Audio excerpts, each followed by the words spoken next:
तरीके से जो है, बहुत ही संयमित तरीके से जो है चुनाव परिणाम पे नजर बनाई हुई है और अंत तक जो परिणाम आएंगे उसके बाद ही हम कोई फैसला लेंगे। लेकिन मैं ये बहुत ही विश्वास के साथ कहना चाहता हूं सना कि जो रुझान आ रहे हैं वो रुझान जो है परिणाम में भी तब्दील होंगे। बिहार की जनता ने जिस प्रकार से वोट किया है उससे हमें पूरी आशा है, पूरी उम्मीद है कि जनता जो है विकास के मॉडल को और सुशासन के मॉडल को ही जो अपनाएगी। और जहां तक आप सवाल कर रही हैं कि हमें अलायंस की जरूरत पड़ेगी या हमें सीट कम पड़ जाएगी तो हम किसके साथ जाएंगे, मुझे लगता है कि ऐसी कोई नौबत ही नहीं आएगी। भारतीय जनता पार्टी और जो एनडीए है पूरा का पूरा नीतीश कुमार के नेतृत्व में हम पूर्ण बहुमत लेकर के आएंगे। आप थोड़ा सा इंतजार कीजिए। मुझे लगता है कि जिस प्रकार से अभी परिणाम भी आने शुरू हो गए और परिणाम में भी आपको दिख रहे हैं कि भारतीय जनता पार्टी की सीटें जो है सबसे ज्यादा वहां के हमारे जो कैंडिडेट है वो जीत करके आ रहे हैं, तो निश्चित तौर पर जो है हम पूर्ण बहुमत जो जादुई आंकड़ा है उसको जरूर पार करेंगे।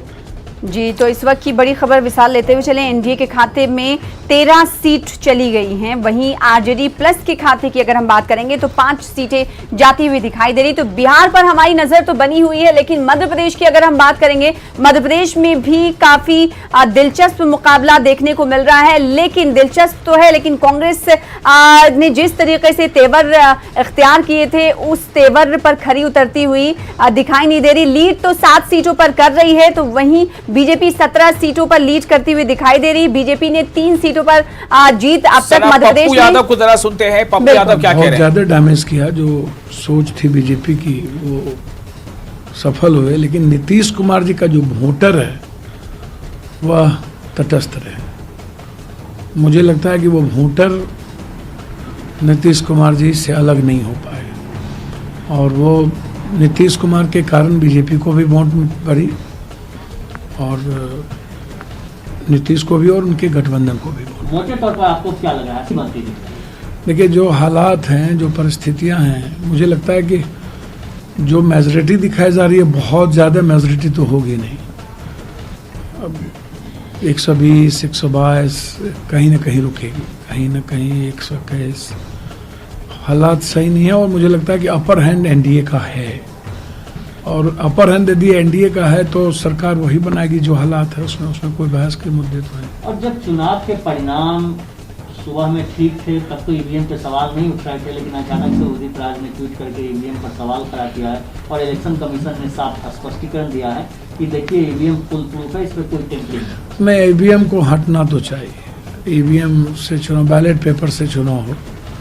ईवीएम एकदम जब सारा एग्जिट पोल एक तरफ था और एनडीए और बीजेपी कंप्लीट, जेडीयू एकदम कंप्लीट एक ही बात पर रहे थे कि हम चुनाव जीतेंगे, तो उसमें मुझे तो लग रहा था साइलेंट वोटर जो उनका है वो तो वोट दिया है, लेकिन चुनाव के बीच में भी कुछ जगहों पर ईवीएम वोट का ट्रेंड दिखाया गया था कि हम डाले कहीं है और गया कहीं है। तो ईवीएम, मेरा मानना है कि ईवीएम को के साथ चुनाव नहीं होना चाहिए। और इन सबके बीच बिहार में लड्डू लग रहा है चुनाव जीतने के बाद, कहीं दिख नहीं रहा है, लड्डू को लेकर कोई जोश नहीं दिख रहा है। बीजेपी बड़ा सावधानी से अभी तक कुछ पत्ते नहीं खोल रही, डरे हुए हैं सभी लोग। बिहार के वोटर की जो स्थिति है, मुझे लगता है कि वहाँ जात पात धर्म मजहब से निकल नहीं पा रहे। नीतीश कुमार एक बार भी सेवा नहीं किए, कहीं निकले।